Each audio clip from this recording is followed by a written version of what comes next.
Meanwhile, the cost of war continues to escalate, not just in West Asia, but even in Pakistan. A total of 35 civilians have been confirmed dead following protests in Pakistan.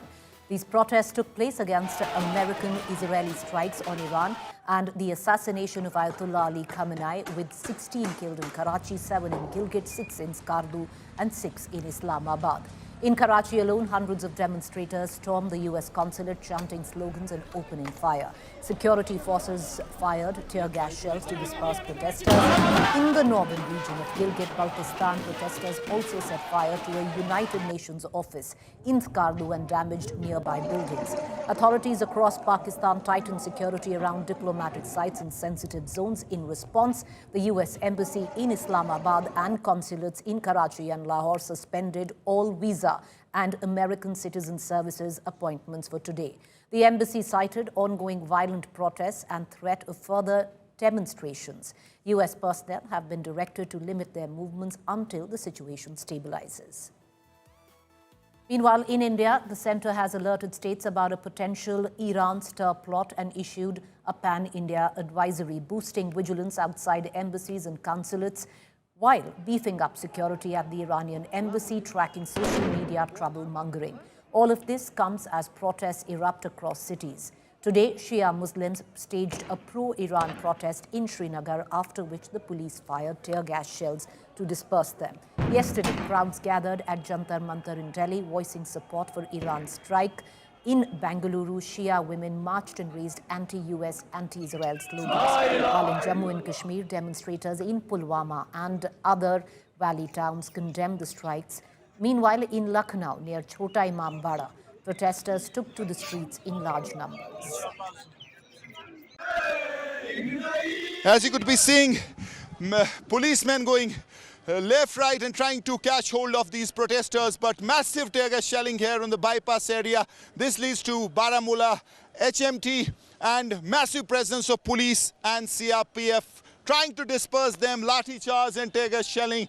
And in fact, this has been the scene since morning. As you could be hearing, one protester has been caught hold of, but massive protests here in the Shaltang area, where these mourners tried to come in, try to reach the city. Police told them there are restrictions, and as they remained unrelenting, the police had to use force. So chaotic scenes, while rest of the valley is peaceful, but this area definitely witnessing efforts by the security forces to clear these protesters and ensure things don't spiral out of control because of what has happened since yesterday.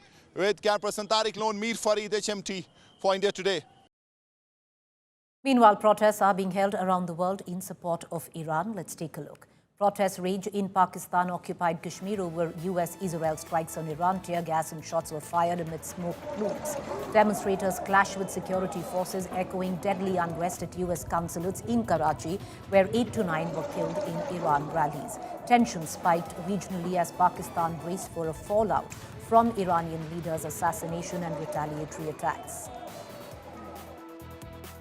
Tear gas shells were fired in Baghdad to disperse hundreds of pro-Iranian protesters gathered outside heavily fortified green zones where U.S. Embassy is located. Demonstrators assembled near the entrance of the high-security district, chanting anti-U.S. slogans and attempting to move towards barricaded areas. Security forces intervened using tear gas to prevent any breach of diplomatic compound.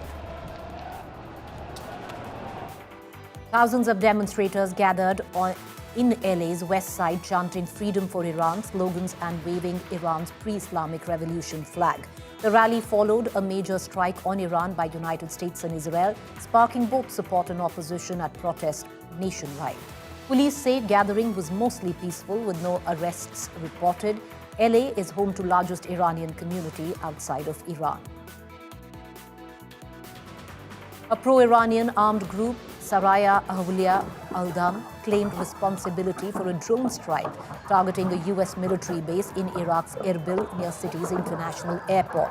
Smoke and explosions were seen over the base, part of a broader series of Iran-aligned militia drone attacks on U.S.